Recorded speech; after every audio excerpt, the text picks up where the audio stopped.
Theory क्या होती है? What is activation theory? According to the theory the reacting molecules absorb activation energy to form activated complex. इसमें सबसे पहले क्या होंगे? जो आपके रिएक्टेंट होंगे, नीचे देखो ए और बी, जो A2 और B2 आपके रिएक्टेंट हैं वो एक एनर्जी को एब्जॉर्ब करेंगे और एक कॉम्प्लेक्स बनाएंगे जिसका नाम होगा एक्टिवेटेड कॉम्प्लेक्स। इसमें जो रिएक्टिंग मॉलिक्यूल्स हैं वो सबसे पहले एनर्जी एब्जॉर्ब करेंगे और क्या बनाएंगे? एक्टिवेटेड कॉम्प्लेक्स या ट्रांजिशन स्टेट बनाएंगे। Which is short lived intermediate, जो क्या होता है? एक शॉर्ट लिव्ड इंटरमीडिएट, जो काफी कम लाइफ का होता है, इंटरमीडिएट काफी कम होता है वो। इमीडिएटली डिसोशिएट टू प्रोडक्ट, वो तभी टूट के वो किस में चेंज हो जाता है? वो बेटा प्रोडक्ट में चेंज हो जाता है। It can convert into product. दोबारा सुन लो, पहले आपके रिएक्टेंट मॉलिक्यूल्स होंगे, A2 और B2 आपके रिएक्टेंट मॉलिक्यूल्स हैं, वो आपस में एनर्जी एब्जॉर्ब करके कॉम्प्लेक्स बनाएंगे जिसका नाम एक्टिवेटेड कॉम्प्लेक्स होगा। फिर वो कॉम्प्लेक्स टूट जाएगा और आपका क्या बन जाएगा? प्रोडक्ट बन जाएगा। ये कौन सी थ्योरी है आपकी? Activated theory. इसमें कोई डाउट है? मैंने ग्राफ खींचा एनर्जी के बीच में और रिएक्शन के बीच में। मैंने किसके बीच में ग्राफ खींचा? एनर्जी और रिएक्शन किस प्रोसेस में होती है उसके अकॉर्डिंग मैं ग्राफ खींचता हूं, जिसमें ET क्या है? थ्योरेशोल्ड एनर्जी, मतलब ये एनर्जी है यहाँ पर, ये आपकी एनर्जी है। इस ग्राफ को ध्यान से देखो, आपका रिएक्टेंट होता है पहले, वो एनर्जी अब्जॉर्ब करता है, अपनी एनर्जी को मैक्सिमम लेके जाता है एक्टिवेटेड कॉम्प्लेक्स तक, फिर वो कॉम्प्लेक्स टूट के आपका क्या बन जाता है? प्रोडक्ट बन जाता है। ये ग्राफ समझ में आ गया? दोबारा देखो, आपका रिएक्टेंट होता है, वो सबसे पहले एनर्जी अब्जॉर्ब करके कहाँ जाता है? एक्टिवेटेड कॉम्प्लेक्स बनाता है। कॉम्प्लेक्स बनाने के बाद, टूटने के बाद क्या बना देगा? प्रोडक्ट बना देगा। तो ये ग्राफ हो गया रिएक्टेंट और प्रोडक्ट के बीच में। तो जो आपकी टोटल एनर्जी है यहां से लेके यहां तक, यहां से लेके यहां तक जो एनर्जी है वो है आपकी थ्योरेशोल्ड एनर्जी, मतलब टोटल एनर्जी जितनी चाहिए 10 लाख रुपए, एक तरह से ये बोल सकते हो, ये आपकी टोटल एनर्जी है, जिनमें से आपके पास पहले से कितनी है? यहां तक, ये जो है ये एनर्जी पहले से ही है हमारे पास, तो ये मेरी इंटरनल एनर्जी हो गई। तो कितनी जरूरत बच गई आपको एनर्जी की? यहां से लेके यहां तक, ये जो रहेगी आपकी येलो कलर की, इसको बोलेंगे एक्टिवेशन एनर्जी। टोटल बची कितनी? थ्योरेशोल्ड, उसमें से इंटरनल घटा दो तो क्या बच जाएगी आपकी? एक्टिवेटेड या एक्टिवेशन थ्योरी बच, या क्या बच जाएगी आपकी? Activation energy. ठीक है, टोटल थ्योरेशोल्ड, इंटरनल घटाने के बाद क्या बची आपकी? एक्टिवेशन एनर्जी बची। ठीक है, क्या बची आपकी? Activation energy. अब देखो आगे, ये इंपॉर्टेंट है बेटा, effect of catalyst on the rate of reaction. अगला टॉपिक है effect of catalyst on the rate of reaction. बढ़ाएगा, ये तुमने भी पढ़ा है, कैटलिस्ट रेट ऑफ रिएक्शन को बढ़ाता है। एक catalyst increase the rate of reaction by decreasing the value of activation energy for the reactant. ये इंपॉर्टेंट, ध्यान से सुनना। होता क्या है, एक कैटलिस्ट जो है वो रेट ऑफ रिएक्शन को कैसे बढ़ा देता है?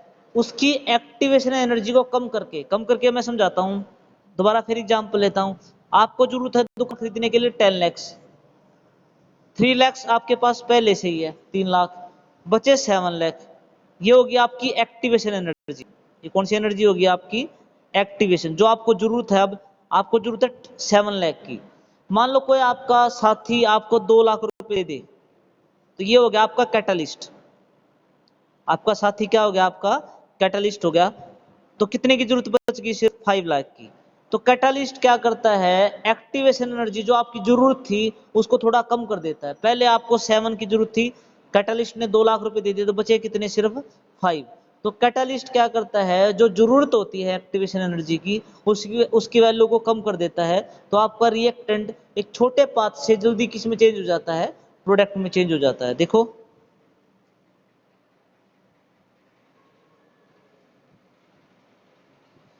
a catalyst increase the rate of reaction by decreasing the value of activation energy for the reactant, due to which reactant follows shorter route to form activation complex and finally into product।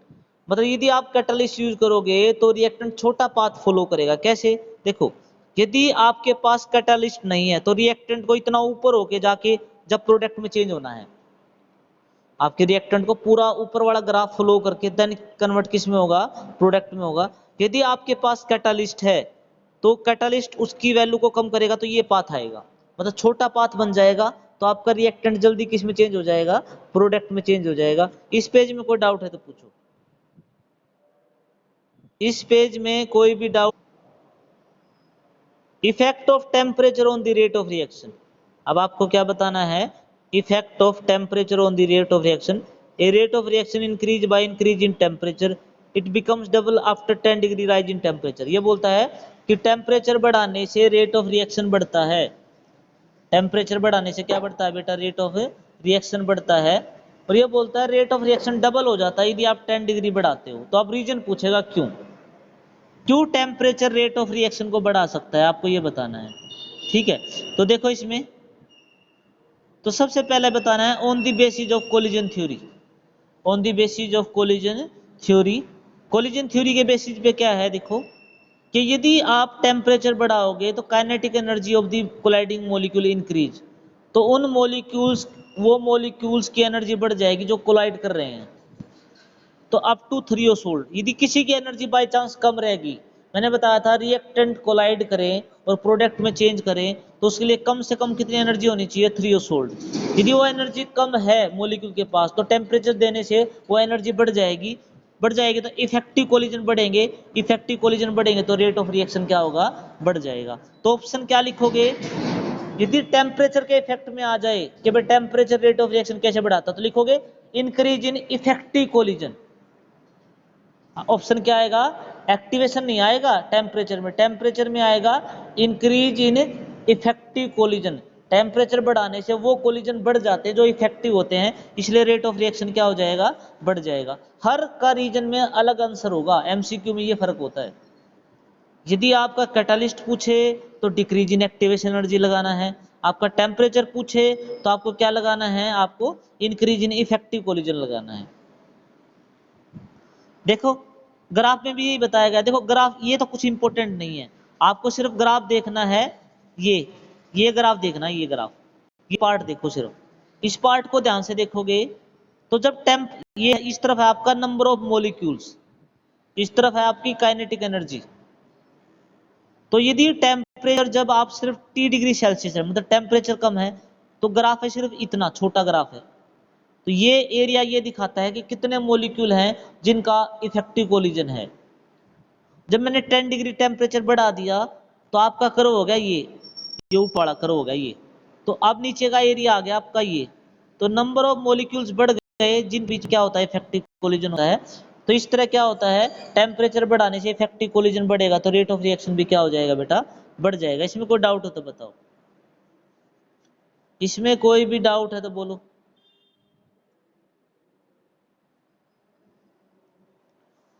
अगला topic है बेटा अर्नियस equation. अगला topic क्या है? हर्नियस equation. हर्नियस equation क्या होती है बताओ? This equation explain the effect of temperature on the rate of reaction. ये तो तुमने पढ़ भी लिया कि टेम्परेचर बढ़ाने से रेट ऑफ रिएक्शन बढ़ता है, रेट कांस्टेंट की वैल्यू भी बढ़ती है। यदि आप टेम्परेचर बढ़ाते हो तो रेट ऑफ रिएक्शन भी बढ़ता है, और रेट ऑफ रिएक्शन के साथ क्या बढ़ता है बेटा? रेट कांस्टेंट की वैल्यू भी बढ़ती है, दोनों की वैल्यू बढ़ती है। ठीक है, बट इक्वेशन क्या है? ये इक्वेशन आपको याद करनी है।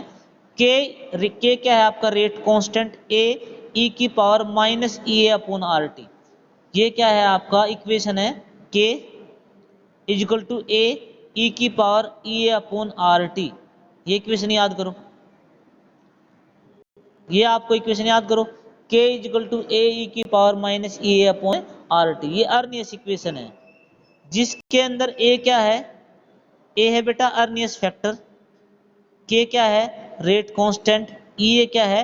एक्टिवेशन एनर्जी, आर क्या है? गैस कांस्टेंट, टी क्या है आपका? टेम्परेचर। इसमें कोई डाउट हो तो बताओ, इसमें कोई भी डाउट है तो बोलो बेटा। देखो इस पेज को पूरे को, अर्नियस इक्वेशन की है। अर्नियस इक्वेशन क्या है? के ई की power minus E A upon R T. ये हमने इक्वेशन याद की। अब मैथ का देखो, दोनों तरफ लोगरिथम ले लो, taking logarithm on both side. Derivation वैसे केमिस्ट्री में इंपॉर्टेंट नहीं होते, अब तो एमसीक्यू आएगा तो बिल्कुल भी इंपॉर्टेंट नहीं है। आपको मेनली रिजल्ट याद करना है, लास्ट में क्या रिजल्ट है वो याद रखना, ठीक है। दोनों तरफ लोगरिथम ले लो, तो क्या आएगा दोनों तरफ लोगरिथम लेने से, के किस में कन्वर्ट हो जाएगा, ln के, ए कन्वर्ट हो जाएगा ln ए, डॉट है मल्टीप्लाई है तो प्लस, आगे क्या हो जाएगा ln e की पावर माइनस ई अपॉन आर टी। दोनों तरफ लोगरिथम ले लिया तो ये वैल्यू आ गई भी। अब देखो ln के ln ए, एक्सपोनेंशियल लोगरिथम आपस में कट जाते हैं। जो ln लोगरिथम है और e जो एक्सपोनेंशियल है वो एक दूसरे को कैंसिल कर देंगे, तो क्या बचेगा तुम्हारा ln के किसके बराबर आ जाएगा आपका, ln के बराबर हो जाएगा ln A E minus E A upon R T. ln के किसके बराबर हो जाएगा, ln A minus E A upon R T. हमें टेम्परेचर का इफेक्ट बताना है रेट कांस्टेंट के ऊपर, तो मैंने T1 मान लिया तो K1 हो जाएगा, यहाँ मैंने K1 मान लिया तो क्या हो जाएगा T1। इसको इक्वेशन मान लो 3, और यदि मैं K2 मान लूंगा तो टेम्परेचर हो जाएगा T2। तो ये मैंने इक्वेशन मान ली, जो इंपॉर्टेंट इक्वेशन है कि ये मान ली 3, एक ये मान ली 4, 4 में से 3 माइनस कर दो, 4 में से 3 माइनस करने के बाद क्या होगा, ln K2 में क्या माइनस करना है, ln K1 माइनस करो, तो ln K2 माइनस क्या हो गया ln K1, इससे ये कट जाएगा तो बचेगा minus E A by R T two minus plus E A upon R T one. तो इसको जब अरेंज करोगे आप तो ln A minus ln B क्या हो जाएगा, ln ए बाई बी, लोग ए माइनस लोग बी क्या होता है, लोग ए बाई बी। तो क्या हो जाएगा आपका ln K2 बाई K1। तो आगे ले आओ ये प्लस वाला, तो आगे ले आए हम E A upon R T one minus E A upon R T two, common ले लिया आपने,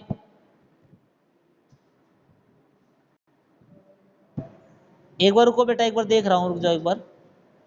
तो आपका आ गया कॉमन, आपने कॉमन ले लिया, आपको कॉमन ले लिया आपने ई ए अपॉन आर, ठीक है, और ln किसके बराबर हो गया 2.303 लोग, और ये ले लिया मैंने T1 T2 एलसीएम ले लिया तो T2 माइनस T1।